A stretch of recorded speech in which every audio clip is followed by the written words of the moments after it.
Hello my dear students, welcome back to Aryan classes. Aryan ક્લાસીસમાં તમારું હાર્દિક સ્વાગત કરું છું. ચાલો વિદ્યાર્થીઓ, આજે આપણે ધોરણ 12 વિષય તત્વજ્ઞાનનું પેપર સોલ્યુશન જોવાના છીએ, જે પેપર દ્વિતીય વાર્ષિક પરીક્ષા 2025નું છે. અને આ પેપર તમે અહીંયા તારીખ જોઈ શકો છો, તારીખ 22/1/2025 અને વાર બુધવાર, એટલે આજનું આ પેપર છે. અને આ પેપર તમે અહીંયા જોઈ શકો છો કે વાવ થરાદ એટલે બનાસકાંઠા જિલ્લાનું છે, પણ હમણાં જિલ્લો નવો બની ગયો છે, એટલે અહીંયા એનું નામ છે વાવ અને થરાદ. તો આજે આપણે તત્વજ્ઞાનનું પેપર સોલ્યુશન જોવાના છે. કાલે એક પેપર અપલોડ કર્યું હતું, એમાંથી પણ ઘણા બધા પ્રશ્નો આમાં પૂછાયા છે. અને હવે આ પેપર હું તમને એટલા માટે પ્રોવાઈડ કરું છું કે હજુ ઘણા બધા જિલ્લાની અંદર તત્વજ્ઞાનનું પેપર લેવાનું બાકી છે. તો તમે લોકો તમારું હજુ તત્વજ્ઞાનનું પેપર જો લેવાનું બાકી હોય તો આ વિડીયો જોઈ અને તત્વજ્ઞાનના જેટલા પણ પ્રશ્નો છે એ વ્યવસ્થિત જોઈને જજો. આમાંથી બેઠા પ્રશ્નો તમને તમારી એક્ઝામમાં ક્યાંક ને ક્યાંક જોવા મળી શકે છે. ચલો વિભાગ એનું સોલ્યુશન ફટાફટ આપણે પૂરું કરીશું. વિભાગ એની અંદર 20 વિકલ્પો પૂછાય છે. ચલો પ્રથમ નંબરનો ક્વેશ્ચન છે, 3 સાદા વિધાનોવાળા જટિલ સંયુક્ત વિધાનના સત્યતા કોષ્ટકમાં કેટલી હરોળ હોય છે? અહીંયા તમને 3 પૂછ્યું છે. 3 પૂછ્યું છે એટલે આપણો જવાબ આવશે 8. એક સાદું વિધાન હોય તો એમાં કેટલી હરોળ હોય? 2 હોય. 2 સાદા વિધાન હોય તો એમાં 4 હરોળ હોય, અને 3 સાદા વિધાનો હોય તો એમાં 8 હરોળ હોય. અહીંયા તમારે 1 2 3 4 એવી રીતે આગળ વધવાનું છે, અને અહીંયા 2 4 8 અને 16 એવી રીતે તમારે આગળ વધવાનું છે, પણ મિનિમમ તમને 3 સુધી પૂછાશે. ઓકે, ચલો આગળ વધીશું. પ્રશ્ન નંબર 2 ઉપર જઈશું. નીચેનામાંથી કયું વિધાનનું રૂપ સ્વવ્યાઘાતી છે? તો આ પણ મેં તમને પેપર સોલ્યુશનમાં જે છોકરાઓને પેપર સોલ્યુશન કરાવ્યું છે એમાં વિકલ્પો યાદ રખાવતો પણ મેં એમને શીખવાડ્યું છે. તો વિધાનનું રૂપ સ્વવ્યાઘાતી પૂછ્યું છે તો આપણો જવાબ આવશે પી સમુચય નિષેધ પી. આગળ પી યાદ રાખો, પાછળ પી યાદ રાખો, વચ્ચે સમુચય અને નિષેધ, તો આપણું કામ થઈ જાય. ચલો પ્રશ્ન નંબર 3, દલીલમાં ફલિત વિધાનની સંખ્યા કેટલી હોય? તો દલીલમાં ફલિત વિધાનની સંખ્યા કેટલી હોય? 1 હોય. ચલો પ્રશ્ન નંબર 4, આધાર વિધાનોને એક જ સમુચયમાંથી સાંકળવાથી આધાર વિધાન માટેના કેટલા સ્તંભ રચાય છે? તો આધાર વિધાનોને સમુચયથી તમે સાંકળી લો તો આધાર વિધાનનો સ્તંભ કેટલો બનશે? 1 જ બનશે. ઓકે, ચલો પ્રશ્ન નંબર 5, પી વિકલ્પન ક્યુ અને નિષેધ ક્યુ, તેથી પી આ રૂપ કયા નિયમનું છે? હવે અહીંયા વચ્ચે વિકલ્પન આવ્યું છે અને નિષેધ ક્યુ છે, તો આપણને એટલી તો ખબર પડે કે વિકલ્પનવાળો નિયમ કયો છે? તો ડીએસનો, એડનો નિયમ છે, પણ એડ એ વિકલ્પન નીચે આવે છે ફલિત વિધાનમાં, અને અહીંયા વિકલ્પન આધાર વિધાનમાં છે. ઓકે, ચાલો પ્રશ્ન નંબર 6, રૂપલક્ષી સાબિતીમાં ત્રાંસી લીટીની આગળ લખવામાં આવતો પી શાનો નિર્દેશ કરે છે? વિદ્યાર્થીઓ, મેં તમને જ્યારે રૂપલક્ષી સાબિતીના જ્યારે મેં તમને દાખલા ભણાયા ત્યારે રૂપલક્ષી સાબિતીની અંદર હું બોલીને થાકી ગઈ કે આ પ્રશ્ન પૂછાય છે કે ત્રાંસી લીટી આગળ જે પી હોય એ શેનો નિર્દેશ કરે છે? તો એ આધાર વિધાનનો નિર્દેશ કરે છે. ચલો પછી પ્રશ્ન નંબર 7, 4 પદવાળા સંવિધાનમાં કેવા પ્રકારનો દોષ થાય છે? તો 4 પદવાળું સંવિધાન હોય તો એમાં દોષ કેવો થાય? પદ ચતુષ્ટયનો. એ તો આપણને ખબર પડવી જોઈએ ને. હા, ચાલો આગળ વધીશું. પ્રશ્ન નંબર 8 ઉપર જઈશું. સંવિધાનના ફલિત વિધાનના ઉદ્દેશ્ય પદને શું કહેવાય છે? જ્યારે પણ ભણાવજો, આ પ્રશ્ન આગળ પેપર અપલોડ કર્યું એમાં બી હતો, આમાં બી છે. મોસ્ટ આઈએમપી પ્રશ્ન છે. તમારે આવી રીતે યાદ રાખવાનું, ઉપવિશા. કેમ આવી રીતે? જો ઉદ્દેશ્ય પદ પૂછાય તો એનો જવાબ આવશે પક્ષપદ, અને વિધેય પદ પૂછાય તો એનો જવાબ આવશે સાધ્ય પદ. અહીંયા તમને ઉદ્દેશ્ય પદ કીધું છે તો ઉદ્દેશ્ય પદમાં જવાબ શું આવશે? પક્ષપદ. તો શોધો પક્ષપદ ક્યાં છે? તો આપણો જવાબ આવશે પક્ષપદ. ઓકે, ચલો પછી પ્રશ્ન નંબર 9, અનિવાર્ય શરતોનો સમુચય એટલે? તો જવાબ આવશે પર્યાપ્ત શરત. આ બંને પ્રશ્નો કાલે હતા. ચલો ભાઈ બેઠા પ્રશ્નો 3 થી 4 પ્રશ્નો એવા છે બેઠા પ્રશ્નો આગળના પેપરમાંથી, અમરેલી જિલ્લાના પેપરમાંથી પૂછેલા છે. એના સિવાયના હજુ બીજા ઘણા અંદર પ્રશ્નો છે. એટલા માટે વારંવાર કહું છું કે વિડીયો જોવો છો તો વિડીયો અંત સુધી જોવો. જે પ્રશ્નો છે એને તૈયાર કરીને જાઓ. ભલે ના પૂછાય એનો વાંધો નહીં, પણ પૂછાઈ જાય તો આપણું કામ થાય કે ના થાય? તો થોડી બુદ્ધિ વાપરો એમ. ચલો પછી પ્રશ્ન નંબર 10, જે.એસ. મિલ કારણના લક્ષણમાં કઈ બાબતો સમાવે છે? તો અનુકૂળ સંયોગોની હાજરી અને પ્રતિકૂળ સંયોગોની હાજરી બંને આવે. તો જો સીમાં જવાબ છે એ અને બી બંને. ચલો પ્રશ્ન નંબર 11, વ્યાપ્તિ સંબંધની રજૂઆત કરતું સર્વદેશી વિધાનને શું કહેવાય? અહીંયા આગળ જવાબ આપી દીધો છે ભાઈ વ્યાપ્તિ, તો જવાબ આપણું શું આવશે? વ્યાપ્તિ. વ્યાપ્તિ સંબંધની રજૂઆત કરતા સર્વદેશી વિધાનને શું કહેવાય? તો કે વ્યાપ્તિ કહે છે. ઓકે, ચાલો પ્રશ્ન નંબર 12 છે, કોના પ્રત્યક્ષ જ્ઞાનથી અનુમાનની ક્રિયાનો આરંભ થાય છે? મોસ્ટ આઈપી પ્રશ્ન આગળના પેપર અમરેલીમાં હતો, અહીંયા બી છે, ને તમારા પેપરમાં હશે. જવાબ શું આવશે આપણો? હેતુ. કોના પ્રત્યક્ષ જ્ઞાનથી અનુમાનની ક્રિયાનો આરંભ થાય છે? જવાબ આવશે હેતુ. ચલો પછી હકીકતલક્ષી વિધાનોની વિશેષતા કઈ છે? તો જવાબ આવશે વર્ણનાત્મક. આ પણ પ્રશ્ન લગભગ હતો જ તે. ચલો પ્રશ્ન નંબર 14, સુંદર એટલે શું? તો સુંદર એટલે થશે આનંદદાયક. ચલો પ્રશ્ન નંબર 15, ધર્મની આગવી વિશેષતા કઈ? તો ધર્મની આગવી વિશેષતા ભક્તિ. ઓકે, ચલો આગળ વધીશું. પ્રશ્ન નંબર 16 ઉપર જઈશું. ધાર્મિક જીવનનું જ્ઞાનાત્મક પાસું શેની સાથે સંકળાયેલું છે? તો જ્ઞાન ક્યાંથી આવે? વિચારથી અને બુદ્ધિથી. તો જવાબ શું આવશે? વિચાર અને બુદ્ધિ. ચલો પ્રશ્ન નંબર 17, જગતમાં વિદ્યમાન ધર્મોની સંખ્યા કેટલી? તો જગતમાં વિદ્યમાન ધર્મો કેટલા છે? 11 છે. ચલો પ્રશ્ન નંબર 18, જૈન ધર્મના પ્રથમ તીર્થંકર કોણ હતા? આપણો જવાબ આવશે ઋષભદેવ. અને 24માં પૂછે તો મહાવીર સ્વામી. ચાલો, અષ્ટાંગ યોગના બહિરંગો કેટલા? તો બહિરંગો ક્યાં તો 5 અને અતરંગો ક્યાં તો 3. કયા કયા? યમ, નિયમ, આસન, પ્રાણાયામ, પ્રત્યાહાર એ 5 બહિરંગો કહેવાય. અને ધારણા, ધ્યાન અને સમાધિ એ 3 અતરંગો કહેવાય. બરાબર, આ બેમાંથી કોઈ પણ પ્રશ્ન તમને પૂછાય. ચાલો પ્રશ્ન નંબર 20, સપ્રજ્ઞા સમાધિને બીજા કયા નામથી ઓળખવામાં આવે છે? તો જવાબ આવશે સબીજ સમાધિ તરીકે ઓળખવામાં આવે છે. ચાલો ત્યાંથી આગળ વધીશું. વિભાગ બી ઉપર જઈશું. વિભાગ બીની અંદર પણ સરસ મજાના પ્રશ્નો પૂછેલા છે. ચલો પ્રશ્ન નંબર 21 છે, તાર્કિક કારકો કેટલા છે અને કયા કયા? ચવાઈ ગયેલો પ્રશ્ન છે અને આના ઉપર તો આખું તત્વજ્ઞાન ટકેલું છે એવું હું કહી શકું તોય ખરું. અને તમને લાગતું હશે કે સાચી વાત, આ પ્રશ્ન એવો છે ને કે એના ઉપર આખું તત્વજ્ઞાન ટકેલું છે. તાર્કિક કારકો કેટલા છે? 5 છે. કયા કયા છે? નિષેધ, સમુચય, વિકલ્પન, શરતી અને દ્વિશરતી. ચલો પ્રશ્ન નંબર 22, દલીલના પ્રમાણેનો નિર્ણય શેના પર આધારિત હોય છે? તો દલીલના રૂપ ઉપર. ચલો પ્રશ્ન નંબર 23, ડીએસના નિયમનું રૂપ લખો. પી વિકલ્પન ક્યુ, નિષેધ ક્યુ, તેથી પી. આ ડીએસનું રૂપ થશે. ચલો પછી તમને સંવિધાનની આકૃતિ એટલે શું વ્યાખ્યા પૂછી છે, વ્યાખ્યા જોઈ લેજો એકવાર. ચલો પ્રશ્ન નંબર 25, આલ્ફ્રેડ વેકરને સાદી ગણનામૂલક વ્યાપ્તિને શું કહે છે? બાલિશતાભર્યું કાર્ય. ચલો પછી પ્રશ્ન નંબર 26, અન્વય પદ્ધતિ એટલે શું? વ્યાખ્યા થોડી છે, ચેક કરી લેજો. ટાઈમના અભાવે મારે ફટાફટ પેપર પૂરું કરવાનું છે એટલા માટે. ચલો પછી પ્રશ્ન નંબર 27 છે, મૂલ્યની દ્રષ્ટિએ સમુદ્રનું પાણી ખારું હોય છે, આ કયા પ્રકારનું વિધાન છે? હવે સમુદ્રનું પાણી ખારું છે એ હકીકતમાં છે કે ખાલી તમને સપનું આવ્યું હતું કે દરિયાનું પાણી ખારું છે?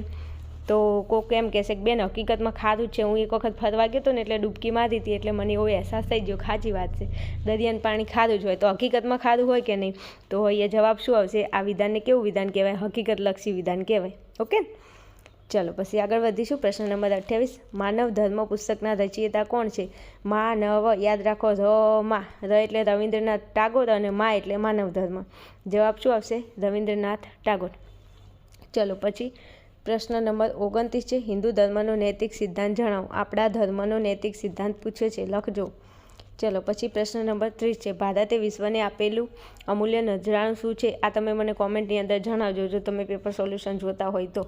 ઓકે, ચલો આગળ વધીશું. વિભાગ સી ઉપર જઈશું. વિભાગ સીની અંદર તમને 2 માર્ક્સના પ્રશ્નો પૂછાય છે. એમાં તો મેં તમને રાડો પાડીને કીધું છે. જે લોકોએ પેપર સેટ લીધો છે એમને કીધું છે, જે લોકો રિવિઝન બેચમાં જોડાય છે એમને કીધું છે કે વિભાગ સીમાં પહેલો 31મો પ્રશ્ન આવશે. એ પ્રશ્ન કયો હશે?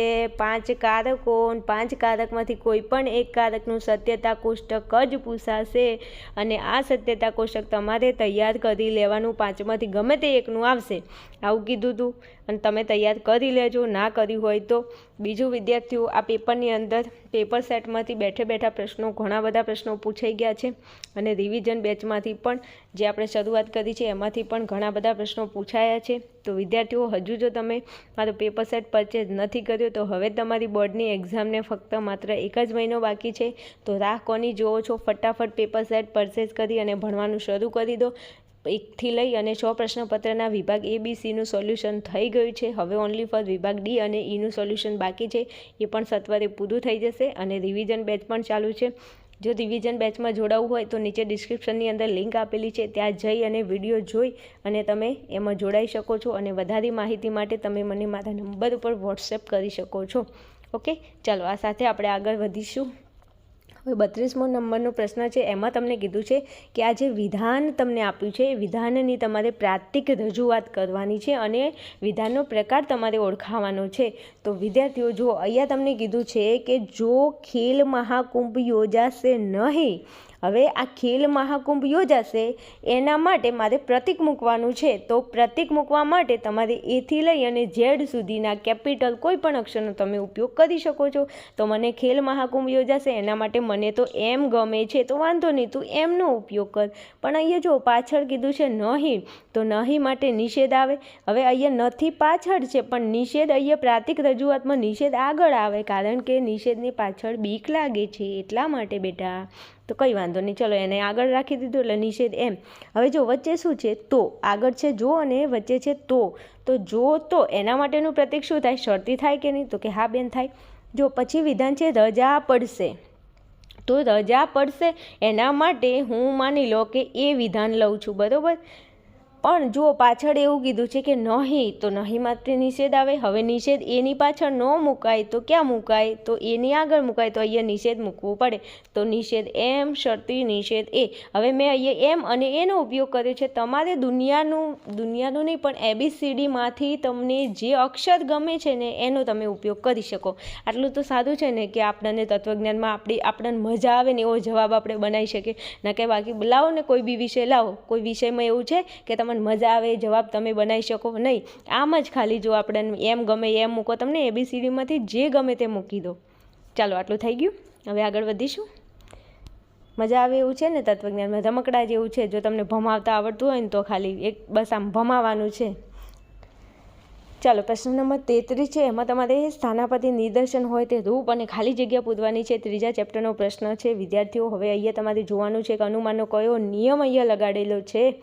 તો અહીંયા જો એ શરતી બી આગળ નિષેધ નથી, પણ અહીંયા ફલિત વિધાનમાં નિષેધ છે અને અહીંયા શરતી છે.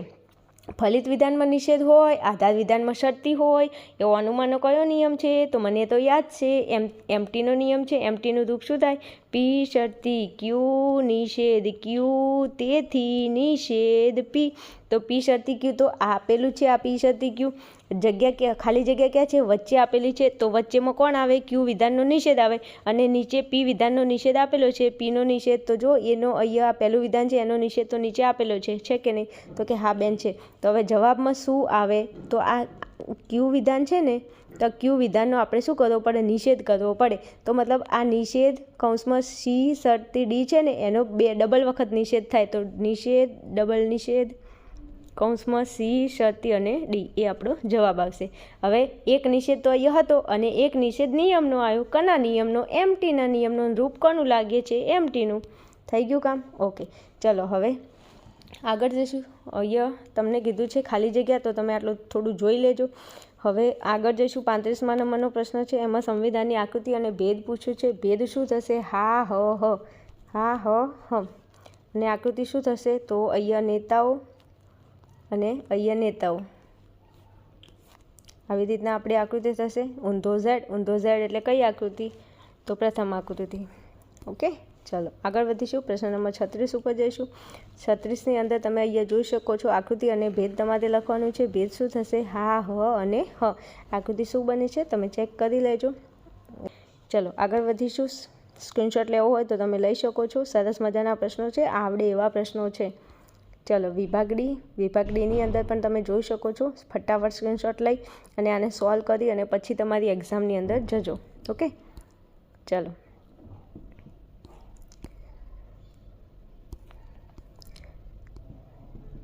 વિદ્યાર્થીઓ, અહીંયા તમે 52થી લઈ અને 55 સુધીના પ્રશ્નો જોઈ શકો છો. 55મો પ્રશ્ન બહુ મસ્ત છે. ધર્મના સ્થાપકો પૂછ્યા છે. બૌદ્ધ ધર્મના સ્થાપક કોઈ નથી. ખ્રિસ્તી ધર્મના સ્થાપક કોણ છે, અને શીખ ધર્મના સ્થાપક ગુરુ નાનક દેવ. ચલો વિભાગ ઈમાં સરસ મજાના પ્રશ્નો પૂછ્યા છે. પહેલા ચેપ્ટરમાંથી 2 પ્રશ્નો છે. એમાં તમને દ્વિશરતી અને જટિલ સંયુક્ત વિધાનનું સત્યતા કોષ્ટક રચો એવું પૂછ્યું છે. જટિલ સંયુક્ત વિધાનનું સત્યતા કોષ્ટક બોર્ડની એક્ઝામમાં નથી પૂછાતું, પણ અહીંયા પૂછી લીધું છે, પણ તો ચેક કરી લેજો એકવાર. ચલો પછી તમને બીજા ચેપ્ટરનો પ્રશ્ન છે, પછી છઠ્ઠા ચેપ્ટરનો અને 9મા ચેપ્ટરના 2 પ્રશ્નો છે. જો આ પ્રશ્નોમાં કઈ છે એમાં હું લગભગ વિદ્યાર્થીઓને દરેક વખત કહું છું કે ભાઈ આ પ્રશ્ન તો જે છે ને એ 1000% મોસ્ટ આઈએમપી છે, એને કરી લેવાનું. આ પ્રશ્ન પણ 1000% મોસ્ટ આઈએમપી છે, એને કરી લેવાનું. ઓકે ચલો આટલા સુધી આપણો વિભાગી પૂરો થાય છે. અને પેપર પણ આપણું પૂરું થાય છે. તમારા માટે ફટાફટ વિડીયો બનાવું છું, એટલે થોડી કોમેન્ટ કરવાની, મને થોડું આશ્વાસન આપવાનું અને મારી ચેનલને થોડો સપોર્ટ કરવાનો, કારણ કે હું બધું જ કામ એક સાઈડ કરી અને સૌથી પહેલાં તત્વજ્ઞાનના વિડીયો તમને પ્રોવાઈડ કરું છું, એટલા માટે. ઓકે, ચલો મળીશું નેક્સ્ટ વિડીયોમાં. ત્યાં સુધી જોતા રહેશો આર્યન ક્લાસીસ.